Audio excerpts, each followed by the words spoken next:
అపోస్తల కార్యములు 2వ అధ్యాయం. అపోస్తల కార్యములు 2వ అధ్యాయం 41 వచనం నుండి 47 వచనం వరకు ఒకసారి చదువుదాం. కాబట్టి అతని వాక్యము అంగీకరించిన వారు బాప్తిస్మము పొందిరి. ఆ దినమందు ఇంచుమించు 3,000 మంది చేర్చబడిరి. వీరు అపోస్తుల బోధ యందును, సహవాసం యందును, రొట్టె విరుచుట యందును, ప్రార్థన చేయుట యందును ఎడతెగకయుండిరి. అప్పుడు ప్రతివానికి భయము కలిగెను. మరియు అనేక మహత్కార్యములను సూచక క్రియలను అపోస్తుల ద్వారా జరిగెను. విశ్వసించిన వారందరూ ఏకముగా కూడి తమకు కలిగినదంతయు సమిష్టిగా ఉంచుకొనిరి.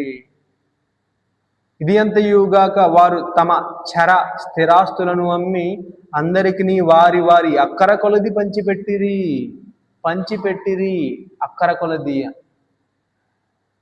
మరియు వారేక మనస్కులై ప్రతి దినము దేవాలయంలో తప్పక కూడుకొనుచు, ఇంటింట రొట్టె విరుచుచు, దేవుని స్తుతించుచు, ప్రజలందరి వలన దయ పొందిన వారై ఆనందముతో నిష్కపటమైన హృదయముతో ఆహారము పుచ్చుకొనుచుండిరి.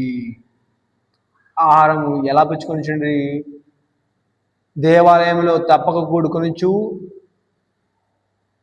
ప్రతి దినము దేవాలయంలో తప్పక కూడుకొనుచు, ఇంటింట రొట్టె విరుచుచు, దేవుని స్తుతించుచు, ప్రజలందరి వలన దయ పొందిన వారై ఆనందముతో నిష్కపటమైన హృదయముతోనూ ఆహారం పుచ్చుకొనుచుండిరి. ప్రతి దినము ఇలా జరుగుతుంది. మరియు ప్రభువు రక్షణ పొందుచున్న వారిని అనుదినము వారిలో చేర్చుకొనుచుండెను. ఇలాగే కనుక జరుగుంటే పరలోకం భూమి మీద ఉన్నట్టుగా కనబడుతుంది కదా. ఇంతకన్నా ఏం కావాలి? ఆనందం, పరిశుద్ధాత్మ అనే ఆనందం అంటే ఇదే కదా. పరలోకం అంటే దేవుని రాజ్యం భూమికి వచ్చేసింది, కనబడుతుంది కదా. దేవుని రాజ్యం భూమి మీదకి వచ్చేసింది. ఈ దేవుని రాజ్యాన్ని భూమి మీద నిలవాలి అంటే దుష్టత్వాన్ని జయించాలి.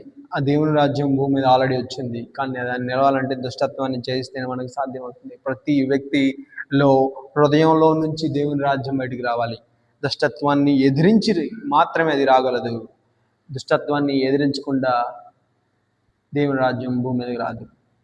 అందుకనే యేసుప్రభువు వారు చెప్తారు, ఇదిగో దేవుని రాజ్యము మీ మధ్యనే ఉన్నది అంటాడు లూకా సువార్తలో. దాన్ని బట్టి మనం అర్థం చేసుకోవచ్చు, మనము మొదట దేవుని నీతిని, ఆయన రాజ్యాన్ని వెతికి తర్వాత మిగతా అన్నిటిని మనం వెతకాలి. దేవుడి మాటలు దీవించబడును గాక. Amen. Thank you Jesus Christ, heavenly father.